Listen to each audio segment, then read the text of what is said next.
You can never be wrong about your sexuality. If you, at one point in your life, say, I identify with this label, and at another point in your life, you say, I identify with this label now, you weren't wrong when you said the first thing, right? If that was genuine to you at the time and you were saying that with the information you had and the way that you had felt up to that point, or the way that you had acknowledged that you feel, then that was true for you. It might not have been accurate, but it was true. So I don't feel like you can be wrong here and right here. It's one big journey, and you're right at every single point of it. It just might not be accurate. Do you know what I mean? Like, but you're never wrong.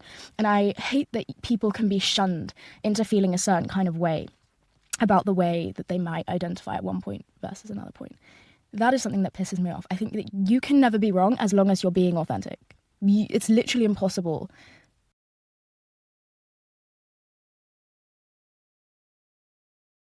After a year of revelations about Bernard Madoff, who cheated investors out of billions, you might think Americans have wised up. Fat chance. Prosecutors and regulators tell us that even in this age of skepticism, Ponzi schemes like Madoff's are thriving. One regulator even calls it Ponzimonium. Why are there so many pigeons around? We asked a few people who should know. As a student of con games and deception, were you at all surprised by the Bernie Madoff scam? Would you be surprised if I told you that I predicted it? For starters, we approached Ricky Jay, America's foremost card sharp, actor, sleight of hand artist, a man with an encyclopedic knowledge of con men past and present. He told us of a talk he gave 7 years before Madoff's fall. Beware of someone well established in the industry. A lecture on financial fraud.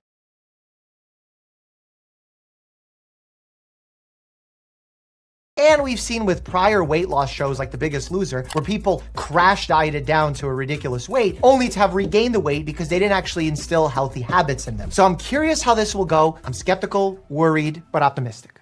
This is my friend Madge, and if he loses 100 pounds in the next year, I will give him $250,000. 100 pounds in 1 year? There are 52 weeks in a year. 2 pounds a week. It's a lot, it's fast, but I wouldn't categorize this as the most extreme form of weight loss. What do I want for breakfast? Ooh, you know what? Could make an omelet. Going from PB&J's, energy drinks. Wait, he has his own supermarket? That's really cool. It is. First breakfast of many. I wonder if he's making these choices himself, because what's on the plate there looks extremely healthy. They look like they're good choices. But it's not just about getting the right micronutrients and macronutrients. It's also about making sure the caloric number.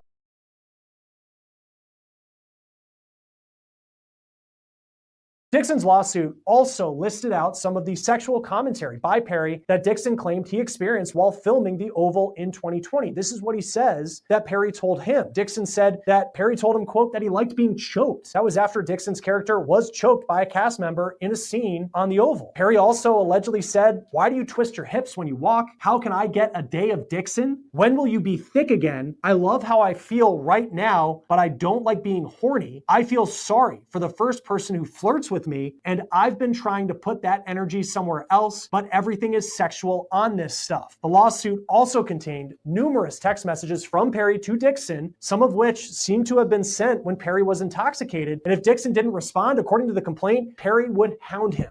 Dixon also claims the harassment turned physical. Quote, on multiple occasions, Mr. Perry sexually assaulted Mr.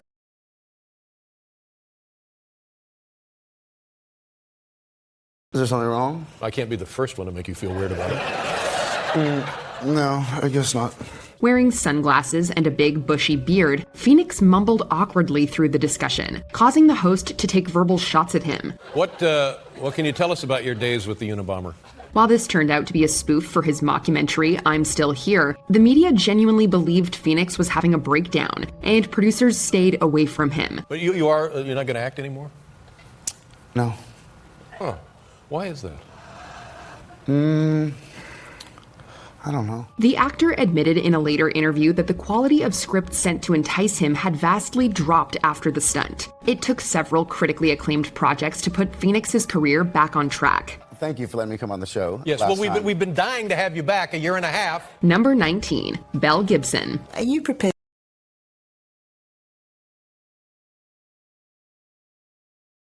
The other person's podcast you did, don't get mad at me, okay? Because there's room for two of us, yeah, okay. To have podcasts.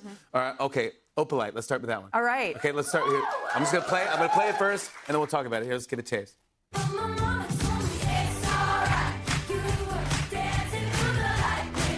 the words already? Yeah, you can sing along. Go ahead.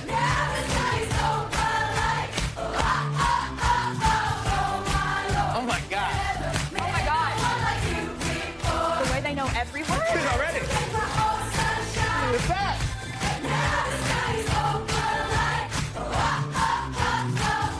Oh my God. Come on, wow. You got like 6 minutes to learn all the words and you've done it. That's unbelievable. That's kind of amazing. Oh, that felt. Everyone in the audience.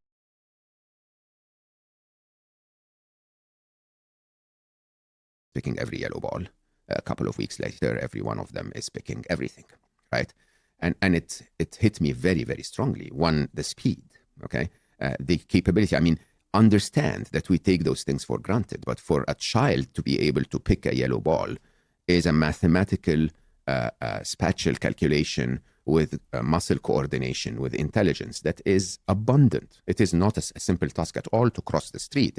It's not a simple task at all to understand what I'm telling you and interpret it and build concepts around it. We take those things for granted, but they're enormous feats of intelligence. So to see the machines do this in front of my eyes was one thing, but the other thing is that you suddenly realize there is a sentience to them, okay?